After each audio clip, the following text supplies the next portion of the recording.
तो आप कहते हैं कि based on your this analysis के स्टॉक मार्केट उस पर कोई भी मैनिपुलेशन नहीं है, ये सब कुछ जो हो रहा है ये फिगर्स की बेसिस पे हो रहा है, नंबर्स की बेसिस पे हो रहा है, and it's natural, it was bound to happen, but that is the now time which 2018 से 22 के दरमियान मैं अगर थोड़ा सा पीछे लेके जाऊँ, अगर मैं आप ही लोगों से पूछूं कि जब मैं बात कर रहा हूँ कि आप लोगों का प्रॉफिट अगर $20,000 था तो 2018-19 में $20,000 का मतलब है कि 105 का डॉलर था, तो आपका प्रॉफिट कंपैरेटिवली रुपए में कम था।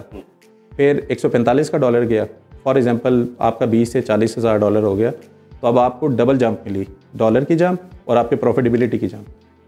हम 300 रुपये डॉलर तक भी गए तो आप लोगों के लिए और बेनिफिट हो गया कि अब आपको डबल ऑफ द प्रॉफिट मिला है डॉलर की टर्म्स में। और यहाँ स्टॉक मार्केट की 60% ऑफ द कंपनियाँ जो KC 100 इंडेक्स के अंदर हैं वो सारी डॉलर में डील करती हैं, अवाम के साथ भी। इसी तरह मैं जिस तरह बात कर रहा हूँ कि अभी डॉलर का रेट ऊपर गया, आप देखेंगे पेट्रोल जो है ना 270 से 290 पे हो जाएगा। क्यों होगा 290 का? क्योंकि भाई डॉलर ऊपर चला गया या डॉलर ऑयल का रेट ऊपर चला गया। अगर आपका इंटरनेशनल में जिस तरह अभी यूक्रेन की वॉर हुई थी तो गैस की प्राइसेस शूट की थी। जब गैस की प्राइसेस शूट की थी तो आपके लोकल के बिल भी शूट किए थे। क्यों शूट किए थे? क्योंकि जी डॉलर का रेट ऊपर चला गया।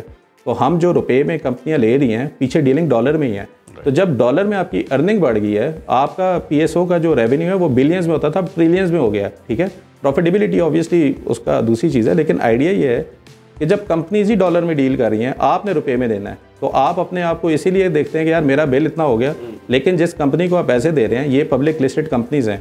सुई नॉर्दर्न गैस, आप ज़रा बिल दें, उन्होंने पिछले 3 साल में इतना डिविडेंड दिया हुआ अपने शेयर होल्डर को, लेकिन क्योंकि हम कंज्यूमर्स हैं हम तो बिल की वजह से रो रहे हैं। अगर हम इन्वेस्टर होते तो शायद हम खुश होते कि यार इन्होंने ज़्यादा हमें डिविडेंड देना start. Right, make sense to me.